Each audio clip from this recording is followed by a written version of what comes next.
Hello, everybody. Hello, my Shakespeare lovelies, and welcome to this talk on Midsummer Nights Dream. Since most of you weren't able to come to the club meeting, I thought I would continue it here. So let's get started on this play, which isn't taught much in high school, but I think it's fantastic. My teacher back in grad school considered it possibly Shakespeare's perfect play. We'll let you guys be the judge of that.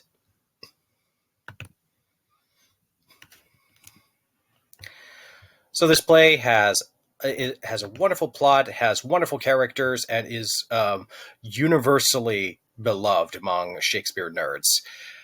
It is also the origin of phrases such as um, "Lord, what fools we mortals be," and "The course of true love never did run smooth." So I'm going to talk a little bit about it. You'll also notice that the play also has, as a major plot point, it has a lot of fairy characters in here. Now, just last weekend, I attended the York Fairy Festival, and I saw all kinds of amazing characters and amazing costumes. We got gnomes here, we've got traditional fairies, we got dark fairies, dark elves, nature fairies, people dressed as mushrooms. There was no real consensus on what a fairy looks like. And I think that Shakespeare actually contributed to that. And keep in mind going forward, since there isn't really a consensus on what a fairy looks like, one thing that's exciting for directors and actors in each new production of Midsummer Night's Dream is that they can make the fairies look however they want. The only limitation is their own imagination. This play is a comedy. It is also a romantic comedy. A lot of comedies have love triangles. This one has a love rectangle. We have two ladies and two men. They all live in ancient Greece. We've got Hermia and Helena and their boyfriends, Demetrius and Lysander. And at the start of the play, these two guys are in love with the same woman, but by the end of the play, these two hook up and these two hook up. I'll get into more detail here, but let's just say as a background, we have a love quadrangle or love rectangle. We have the king and queen of the fairies. We've got Puck, the only character who is kind of the orchestrator of the action. And we have a largely untalented actor named Bottom. You can also think of this play as taking place in three distinct locations. Ancient Greece, specifically Athens, represented by the lovers I just talked about, the Duke and his Duchess. Then we've got the fairies, Puck and the king and queen Oberon Titania. And then the third group is a group of lower class guys in Athens who are called the mechanicals because they spend all their time doing jobs like mending bellows and making baskets and, weaving baskets and things like that. That's their jobs. So these are the three groups that come together in this play. And as you can see, most of the time they don't interact, except on one Midsummer Nights when they find themselves all in the same forest. So let's talk about the Athenians. The play has kind of as a backdrop the myth of Theseus and the Minotaur, but it's really not central to the play. So you'll notice that even though the play is kind of supposed to take place in ancient Greece with togas and all that, that's not how everybody does it. Some people dress these characters up as Renaissance prince and princesses, the type that Shakespeare, in the sort of dress that Shakespeare would have known. Some people choose a different time period, like this movie that was set in 19th century Italy. And still others come up with their own weird interpretations, like this production of the Globe in 2022 that kind of had the Athenians be this fantasy character. You can see this sort of nutcracker M. Bison type version of Theseus who um, seems a little bit ridiculous, and that's on purpose. But the point is that Athens is all about authority, reason, and doing what you're told. Which is why the first plot point of the play is that Hermia and her boyfriend Lysander want to get married, but her daddy says that she has to marry a rich guy named Demetrius. And the Duke has said, okay, you got to get married to Demetrius or you will be put to death. The other plot point is that Demetrius used to be in love with a young woman named Helena, and she is madly, crazily in love with him. And if the play would be over if he had just gotten over Hermia, a girl who does not love him, and married Helena instead. But no, we have to make it more complicated because that's what you do in Shakespearean comedies. So, main plot point: Theseus says, "You two got to marry Demetrius, or you'll be put to death." They say, "We don't want either of those options." So they sneak out into the forest, and Helena and Demetrius pursue them. Also in the forest at the same time are Oberon and Titania, the king and queen of the fairies, who are having a tiff, and Puck, Oberon's servant, his court jester, who loves to mess with human beings, which is why he says the immortal line, "Lord, what fools these mortals be. And those things do best please me that befall preposterously." So the fairies are kind of troublemakers. Sometimes they're nice to the humans, but other times they just enjoy messing with them. And just like I showed you in the York Fairy Festival, there's no consensus for what these fairies are supposed to look like. They could be small or human-sized. They could have wings. They might not have wings. They might be human-shaped, or they might be completely differently shaped.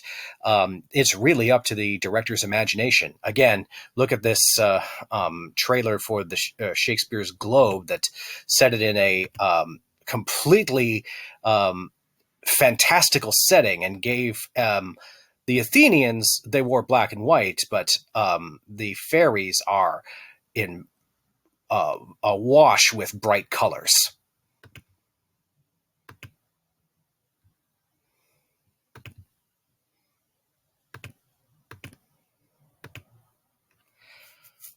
Puck is a very interesting character. Like I said, he's Oberon's court jester, and he's supposed to be a hobgoblin, which means a household spirit. Now, again, we don't know what that means. We don't know what he looks like.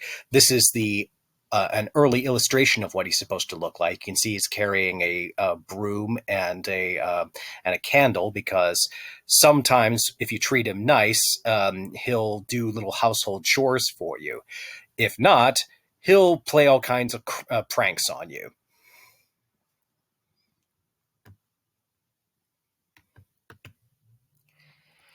And now our final group, the mechanicals. We've got Bottom the Weaver, who's an untalented actor who thinks he's hot stuff. He's very egotistical. His friends, Flute, Snout, Snug, and Peter Quince. And they're trying to put on a play in honor of Duke Theseus. And they settle on a play called Pyramus and Thisbe, which is basically an ancient Greek version of Romeo and Juliet. Some people think that Shakespeare wrote this at the same time as Romeo and Juliet.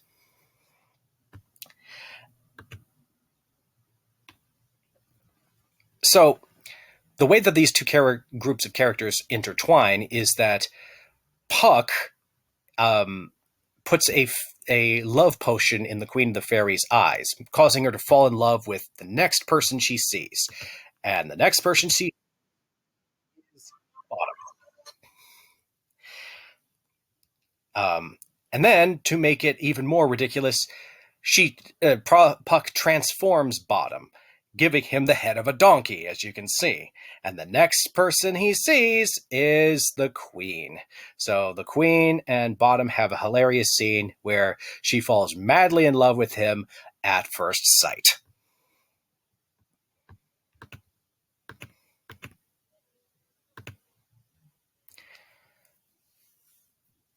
So we've got our massive love rectangle. We've got the fairies who are interacting. We've got the Athenians who are trying to make life difficult for the lovers. How do these conflicts clash? Well, all four lovers get stuck in the same forest as the fairy queen on the same night, and Puck, trying to be nice to Helena, makes Demetrius fall in love with her. But then he accidentally puts the love juice on Lysander's eyes too. So now these two humans are in love with a different woman, and they fight each other almost. So they're chasing each other through the forest, and their girlfriends have no idea what's going on. It's a total romantic mess. It's like a episode of Keeping Up with the Kardashians, or some kind of reality TV show. But eventually, Oberon, the king of the fairies, sets things right. He makes everybody fall asleep. He changes the love potion so that Lysander is in love with his girlfriend, Hermia, and Demetrius stays in love with Helena. So again, their conflict is resolved. Then everybody wakes up, they go back to Athens. Bottom puts on a terrible play in front of the Duke, but he does such a enthusiastic job that the Duke likes it anyway. And then Puck gets the last word of the play, where he says, if you didn't like this play, just pretend you slept through the whole thing and the whole thing was just a dream. Which leads me to an interesting interpretation question. When I look at the final speech of Puck, and I look at the way that these characters interact, the only people who have seen the whole thing are Puck and Bottom. Which leads me to believe maybe this whole thing was just Bottom's dream himself. And by the way, Bottom has a speech where when he wakes up, he is awed and humbled by the amazing dream he's just had. And he says, I'm going to write this down. I'm going to sell this dream. I'm going to tell everybody about this experience. And if you go a little further, it's even more interesting. Sigmund Freud wrote a book called The Interpretation of Dreams. And he defined three different parts to a person's mind that activate in our dreams: the superego, the ego, and the id. The superego is our morals, our values, the part of our brain that sort of like echoes our fathers and mothers. They're the ones who say, do this and do that. Well, the Athenians are constantly doing that and fulfilling that role. Then we've got Bottom himself, who's the ego. He's completely selfish and demands to be the center of attention. Also, in the course of this play, he gets a beautiful, powerful woman to fall in love with him. He puts on a play in front of the Duke where he gets to star in the play and help write it. It's very wish fulfillment. It's an egocentric fantasy. And then the fairies are interesting because they don't seem to have this problem with morals and ethics. They mess with humans with little regard for their feelings or what's right or wrong.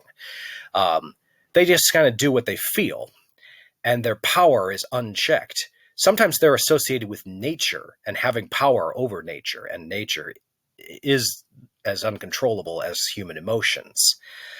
So was the whole play just happening in Bottom's mind? It's an interesting question, but like all Shakespeare, there's more than one interpretation.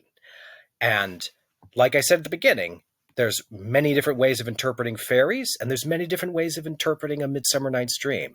So I hope I've whetted your appetite for this play and encourage you to watch a movie or read it yourself.